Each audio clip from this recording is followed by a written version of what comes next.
नमस्कार दोस्तों, स्वागत है आप सभी का concept to selection YouTube channel पर। अगर आप SSC, CGL, CHSL, CPO, railway या किसी भी कॉम्पिटिटिव एग्ज़ाम की तैयारी कर रहे हैं तो ये चैनल आपके लिए ही बना है।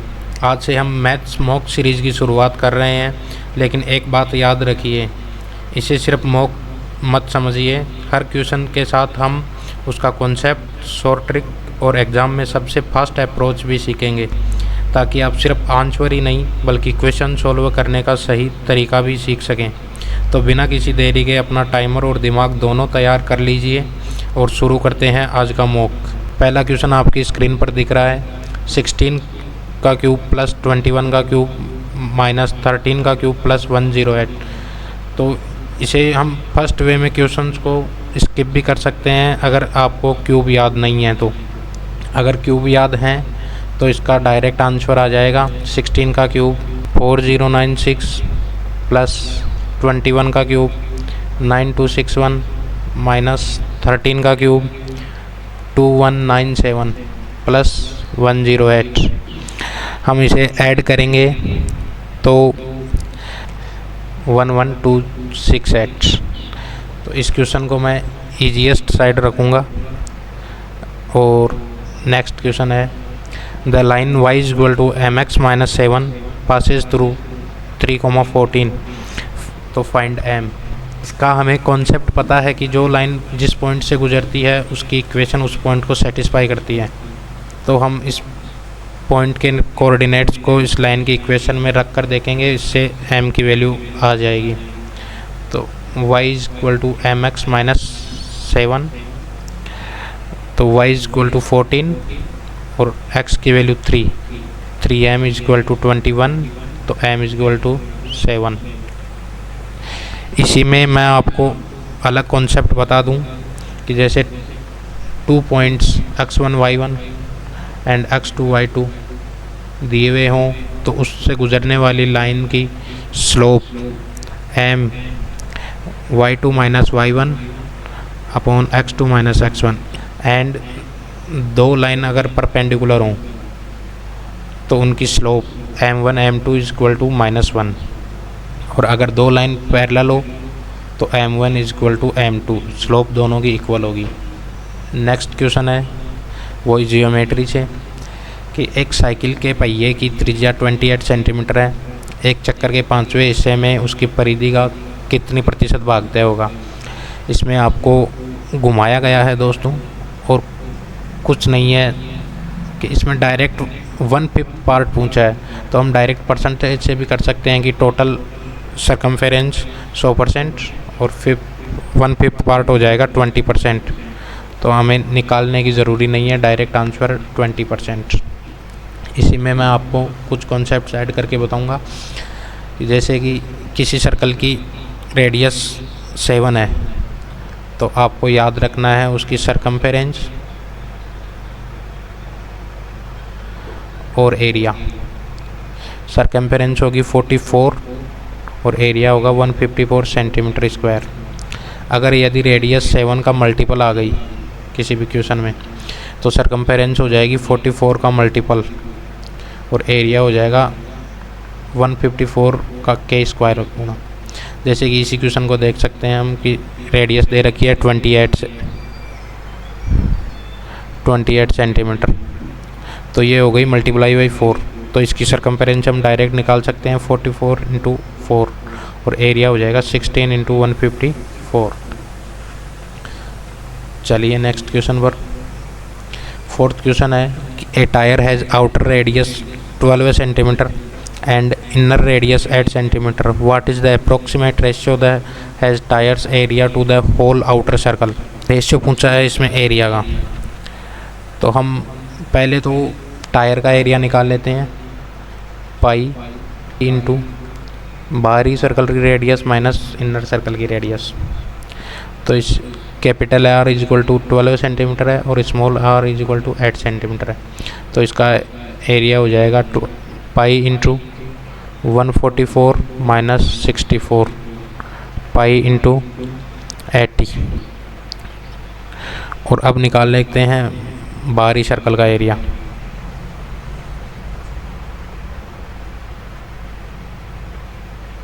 इसका एरिया हो जाएगा पाई इंटू 12 का स्क्वायर। तो इनका रेशियो लेना है पाई इंटू 144, पाई से पाई कैंसिल, 16 पंजो 80, 16 नामा 144, 5:9। नेक्स्ट क्वेश्चन है a circle braid has radius 14 centimeter. If 40% is eaten, what is the remaining area? तो ये है कि रेडियस 14 सेंटीमीटर दी हुई है, 7 का 2 टाइम्स। तो इसका हम डायरेक्ट एरिया बताया था अभी 144 इंटू 4, 60% निकालना है, रिमेनिंग एरिया 3/5। ये हो गया 616 इंटू 3/5, 6 3 जा 18, 4 18/5, 369.6 सेंटीमीटर स्क्वायर। नेक्स्ट क्वेश्चन है 2 bikes start 240 kilometre apart, moving towards each other, they meet in 3 hours in the same direction in 12 hours, find the slower bike speed. तो question बोल रहा है कि 240 किलोमीटर दूर 2 बाइक अगर एक दूसरे की तरफ आ रही हैं तो वो 3 घंटे में मिल जाती हैं।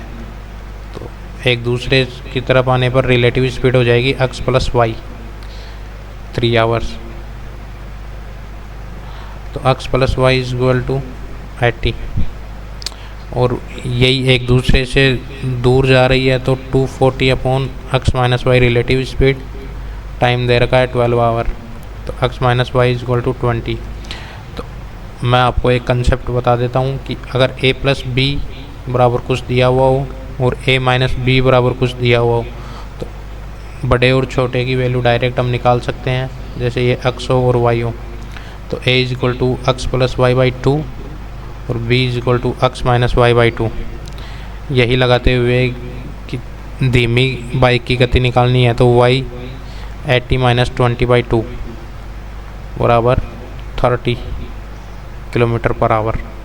नेक्स्ट क्वेश्चन है a train covers a fixed distance in 45 minutes at an average speed of 160 kilometre per hour, due to a bridge repair the route is changed, increasing the distance by 25%. If the train must still reach its destination in 45 minutes, what should its new average speed be in km/h?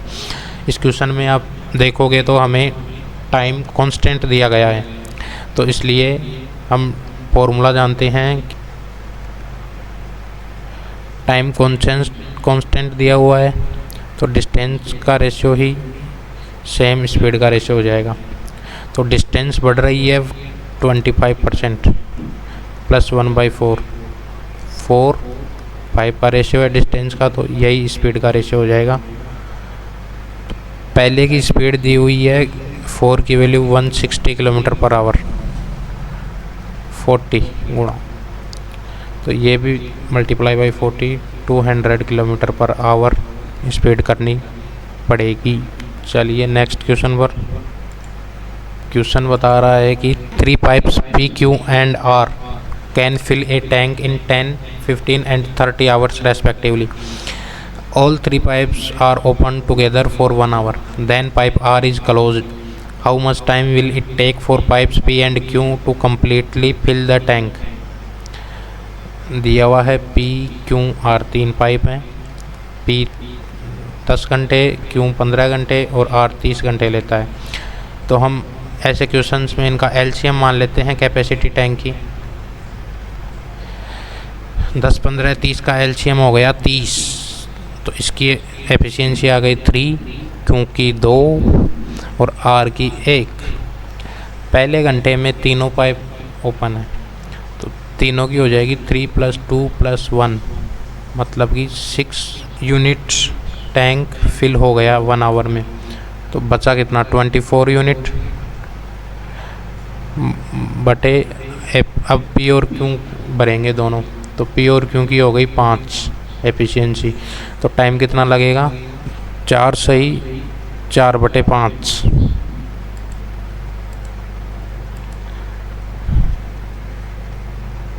Our. दोस्तों इस questions के options गलत type हो गए हैं। Answer होगा 4/5 hours. अगले question में चलते हैं। 2 ऑयल प्राइस्ड 80 पर kg and 140 per kg are blended and sold at 132 kg with a profit of 10%. Find the ratio of the two oils in the mixture. आप लोगों को पता होगा कि ऐसे क्वेश्चंस हम डेविएशन से या एलिगेशन से करते हैं कि एक की प्राइस है 80, एक की है 140, किस रेशियो में मिलाना है ये बताना है हमें। 132 पर kg में बेचते हैं तो हमें 10% का प्रॉफिट होता है। 10% मतलब 10:11। 11 की वैल्यू है 12 गुणा जिस प्राइस में मिला है हमें वो हो गई 120, तो यहाँ पर हो जाएगा 120, तो ये हो गया 40। ये तो आपको पता होगा ही कैसे निकालते हैं, तो रेशियो हो गया 1:2। नेक्स्ट क्वेश्चन है, A can complete a task in 12 days, B in 18 days। A किसी काम को 12 दिन में करता है, बी 18 दिन में करता है। दोनों अगर 7 काम करते हैं 3 दिन तक, उसके बाद बचा काम बताना है हमें। तो वही क्वेश्चन में ले लेंगे एलसीएम इनका। एलसीएम हो गया 36, ए की एफिशिएंसी होगी 3, बी की हो गई 2। 3 दिन तक दोनों मिलकर काम करेंगे, 3 + 2 × 3। 15 यूनिट काम कर लिया दोनों ने, तो रिमेनिंग वर्क कितना हो गया 21 बच गया। टोटल वर्क है 36, ये हो गया रिमेनिंग वर्क। 3 से काट तो 7/12 है वर्क, रिमेनिंग वर्क। अगला क्वेश्चन है, 50 लीटर मिश्रण में दूध और पानी का अनुपात, मिल्क रेशियो वाटर 3:2 है। 50 लीटर है टोटल, 5 की वैल्यू × 10। 30 लीटर मिल्क है, 20 लीटर वाटर है। हमें रेशियो 1:2 करने के लिए कितना पानी मिलाना चाहिए। ऐसे क्वेश्चंस में हम देखेंगे कि कौन सी क्वांटिटी को सेम रखा है। तो इसमें मिल्क को सेम रखा है, तो मिल्क का 30 रहेगा, और रेशियो 1:2 करना है, तो वाटर हो जाएगा 60 लीटर, तभी तो होगा 1:2। ऐड कितना गया 40 लीटर। अगला क्वेश्चन है, ए शॉपकीपर मार्क्स ए फैन 60% अबव कॉस्ट प्राइस। हम इसका सीपी मान लेते हैं 100, और मार्कअप प्राइस हो जाएगा 60% 160। इसके बाद इस पर डिस्काउंट दिया गया है 20% का। 160 का 20% हो गया 32 128। इसके बाद फिर छूट वाले मूल्य पर 10% अतिरिक्त छूट देता है। 128 का 10% हो गया 12.8। इसका मतलब है कि वस्तु कितने रुपए में बिकी, 128 माइनस 115.2, ये हो गया पेन का सेलिंग प्राइस। सेलिंग प्राइस हमें क्वेश्चन में दी गई है 3456। कितने टाइम्स हो गई है इसका 150.2 का, पॉइंट हटाएंगे 0 लग जाएगा। अब हम इस क्वेश्चन को थोड़ा जल्दी करने के लिए एक चीज़ देख सकते हैं कि जैसे 2 का मल्टीप्लाई होगा 9 में, तो यूनिट डिजिट आनी चाहिए 8, जो है नहीं, फर्स्ट ऑप्शन गया। 2 से होगा तो यूनिट डिजिट 4, ये भी गया। 1 से होगा तो 2, ये भी गया। 3 से करेंगे तो 2 3 जा 6, इसका मतलब ये सेट कर रहा है। ऐसे ही कुछ मज़ेदार किस्से सिखाता रहूँगा मैं आपको कि क्वेश्चंस को कैसे ऑप्शन से हैंडल करना है। इसमें हमें मल्टीप्लाई करने की कोई ज़रूरत नहीं थी, ऐसे डायरेक्ट भी कर सकते थे हम। तो अगले क्वेश्चंस में चलते हैं अब। क्वेश्चन नंबर 13, एक फैक्ट्री ने कुल 1,20,000 की लागत वाले 1500 खिलौने बनाए। उन्होंने 300 खिलौने मुफ्त में बांट दिए। बाकी खिलौने पर उन्होंने 150 प्रति खिलौने के अंकित मूल्य पर, मतलब कि क्वेश्चन बोल रहा है कि एक खिलौने का मार्केट प्राइस रखा इन्होंने 150 रुपये, इस पर 15% की छूट दे दी, मतलब 85% बच गया, 17/20। हर 12 खिलौने पर 3 खिलौने मुफ्त भी दिए गए। इस छूट को कैसे लिखेंगे हम कि अगर आप 15 खिलौने लेते हो तो उनमें से 12 के ही रुपए देने पड़ेंगे हमें, मतलब छूट कितने की मिल गई, 13/15, 1/5, लगा कितना, 4/5। ये हो गया सेलिंग प्राइस। और कॉस्ट प्राइस निकालेंगे तो हम हो जाएगा 1,20,000 की 1500 खिलौने लिए इन्होंने। वैसे हमें तो लाभ निकालना है ना, तो हम कॉस्ट प्राइस क्यों निकालें, डायरेक्ट भी तो कर सकते हैं कि टोटल सीपी हो गया 1,20,000, एसपी हो जाएगा, ये एक वस्तु की आई थी 150 इंटू 17/20 इंटू 4/5, वस्तुएँ कितनी बिकी, 300 मुफ्त बांट दिए, बचे कितने, 1200। यही रेशियो निकालना है हमें, 12 से 12 गया, 2 बिंदु से 2 बिंदु, ये 0 से 0, 5 से 3 टाइम, 2 से 2 टाइम, 17 चिगु 102। रेशियो कितना हो गया, 100:102। प्रॉफिट 2%।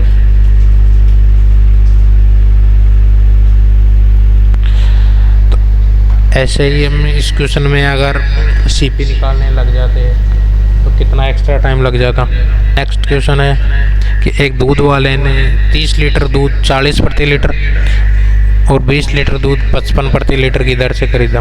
उसने उन्हें मिलाया और मिश्रण को 50 की दर से बेच दिया। 30 लीटर दूध खरीदा इसने 40 रुपये लीटर से, ये हो गया 30 लीटर, ये 20 लीटर, रुपये हो गए 40 पर लीटर, 55 पर लीटर। अब इसको हम डेविएशन से कर सकते हैं डायरेक्ट, तो यहाँ पर 30-20 लिखने की ज़रूरत नहीं है, हम डायरेक्ट रेशियो ले लेंगे बेस प्राइस का। तो डेविएशन तो आता ही होगा आपको, कैसे करते हैं, जैसे इसे हम मान लिए 40 प्लस, ये कितना है 40 से ज़्यादा 15, 2 यूनिट, तो 30/3 + 2, केक कटेगा, सब में बराबर बराबर बटेगा 5, तो ये हो गया 46। अगर हम इस मिश्रण को 46 रुपये प्रति लीटर में बेचेगा तो उसे कोई लाभ नहीं होगा, लेकिन ये बेच रहा है इसे 50 पर लीटर में, मतलब कि 1 लीटर पर इसे हो रहा है 4 रुपये का प्रॉफिट। तो लॉस वाले के ऑप्शंस तो हटा दो। और टोटल दूध था इसका 30 + 20 50 लीटर, तो टोटल प्रॉफिट हो गया 200 रुपये का। नेक्स्ट क्वेश्चन है, एक धनराशि को चक्रवृद्धि ब्याज के साथ 2 वर्षों में 8,000 और 3 वर्षों में 9600 हो जाती है।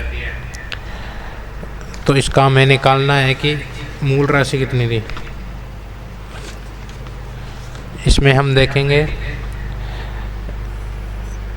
कि ये हो गई ओरिजिनल अमाउंट, 2 वर्ष बाद हो गया 8,000 रुपये, फिर तीसरे वर्ष हो गया, मतलब 1 ईयर बाद हो गया 9600।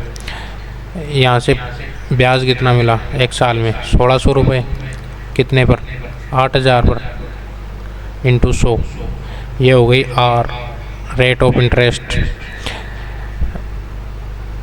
20%, ब्याज की दर 20% है।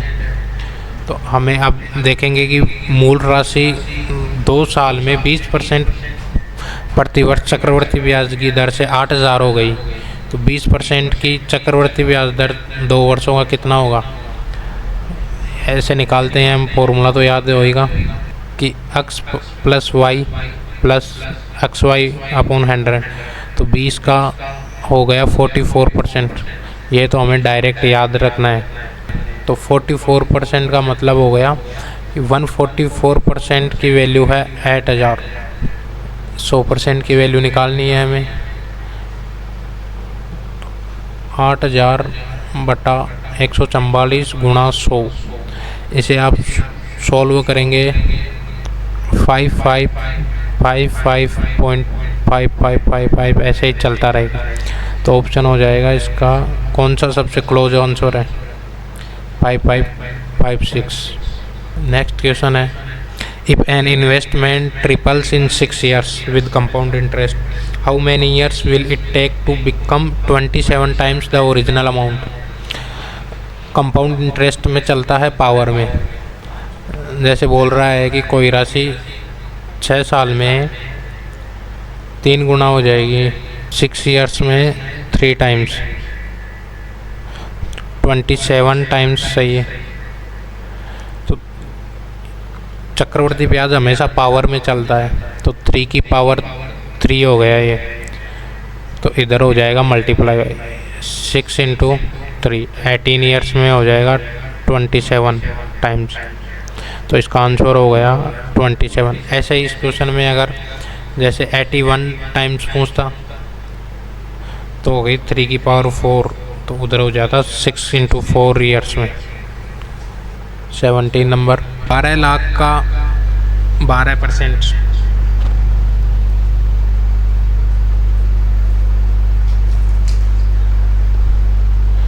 प्रतिशत से 2 0 गए, 12 का स्क्वायर हो गया 144, 1,44,000 प्लस 3000 मासिक रख रखाव, 1 ईयर में कितने हो गए 36,000।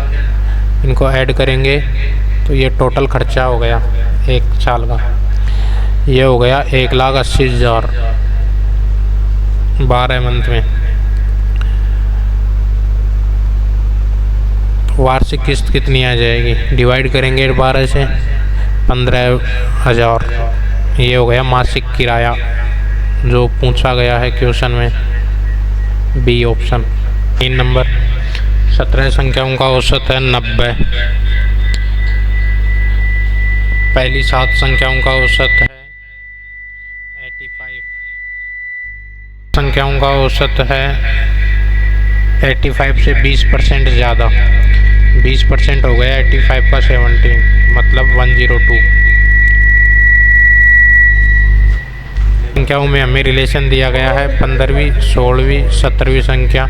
15वीं संख्या 17वीं संख्या से 6 ज़्यादा है, प्लस 16वीं संख्या 17वीं संख्या से 4 कम है। तो हमें निकालना है 15वीं 16वीं संख्याओं का औसत। तो x + 6 + x - 4/2, x + 1 की वैल्यू निकालनी है इस क्वेश्चन के लिए हमें। हम यहाँ पर डायरेक्ट बताऊँ मैं आपको, तो इसमें हम कर सकते हैं डेविएशन वाले मेथड से।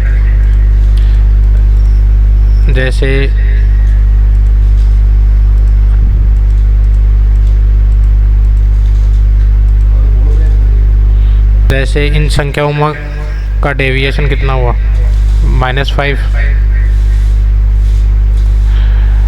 और इनका कितना हुआ +12 है।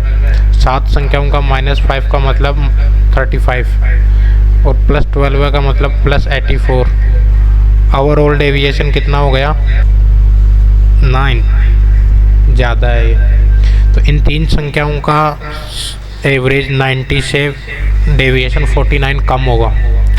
तो इन 3 संख्याओं का सम हम निकाल सकते हैं, x + 6 + x - 4 + x 90 × 3 - 49। इसकी वैल्यू आ गई 221। 270 में से 49 निकालेंगे तो 221 बच गए। इधर आ गया 3x + 2, तो 3x की वैल्यू आ गई 219, x की वैल्यू आ गई 73। तो 15वीं और 16वीं संख्या का एवरेज कितना हो गया 74, यही पूछा गया है।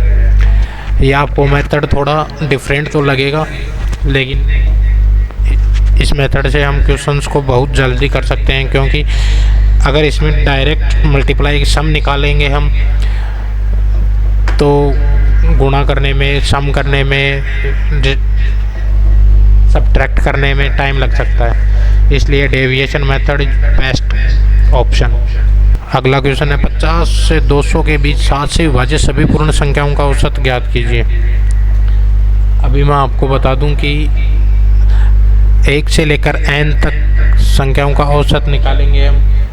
1 से लेकर n तक संख्याओं का औसत निकालेंगे हम तो n+1/2, मतलब कि फर्स्ट संख्या प्लस लास्ट संख्या डिवाइड बाई 2, इनका एवरेज हो जाएगा।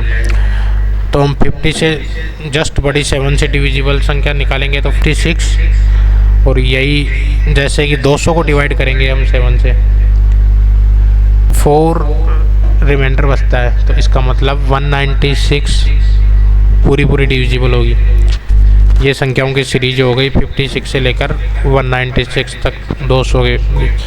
तो इनका एवरेज निकालेंगे तो हम 56 + 196 divide by 2, 252/2, 126 answer. Next question है partners X and Y invest 60,000 for 8 months and 90,000 for 7 months respectively। Partnership के क्वेश्चंस को हम कैसे करते हैं कि हम डायरेक्ट इनका रेशियो ले लेते हैं इन्वेस्टमेंट का। तो यहाँ पर लिखूँगा मैं x और यहाँ पर लिखूँगा मैं y। तो x कितना करता है, तो हम पहले ही रेशियो ले सकते हैं, जैसे 4 बिंदु से 4 बिंदु यहाँ पर निकाल दी, 3 से काट दिया, तो ये हो गया 2 × 8, यहाँ पर हो गया 3 × 7, ये रेशियो हो गया। और कुछ कट रहा है या नहीं, तो आगे हम देखेंगे कि कुछ नहीं कट रहा है। फाइनल रेशियो हो गया 16:21। हमें टोटल प्रॉफिट दिया गया है और वाई का हिस्सा पूछा है, तो वाई का हिस्सा रखेंगे ऊपर 21/, टोटल कितना हो गया 37 × 35150। इसी में यूनिट डिजिट सबकी डिफरेंट है। इस क्वेश्चन को हम ऑप्शन से करें तो हमारे पास एक ही शून्य आ रहा है। ऑप्शन पहले ऑप्शन में 2 शून्य गया, दूसरे में भी 2, तीसरे में भी 2, बचा एक चौथा ऑप्शन।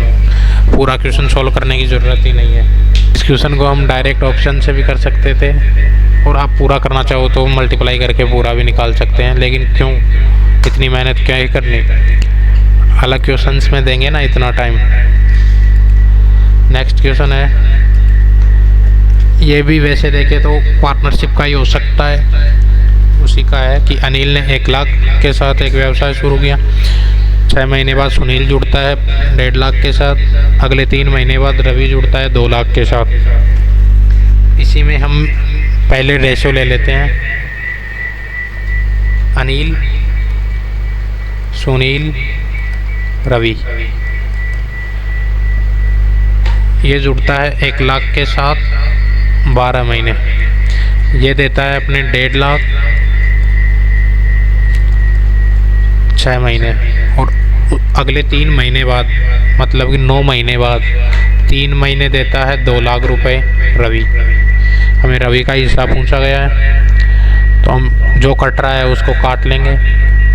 4 बिंदी 4 0 4 0, 3 से 3 से और कुछ कट रहा है, 2 भी कट रहा है, 3 2, ये हो गया 20 15 10, 5 से फिर से कट रहा है, सॉरी 4 3 2। ये रेशियो हो गया अनिल, सुनील और रवि की इन्वेस्टमेंट का। तो प्रॉफिट पूछा है किसका, रवि का। रवि का प्रॉफिट है 2, टोटल प्रॉफिट है 9 × 18, 1,80,000, 40,000 रवि का प्रॉफिट हो गया। 300 छात्रों के एक सर्वेक्षण से निम्नलिखित आंकड़ों का उपयोग करके क्रिकेट खेलने वालों और बास्केटबॉल खेलने वालों का अनुपात ज्ञात कीजिए।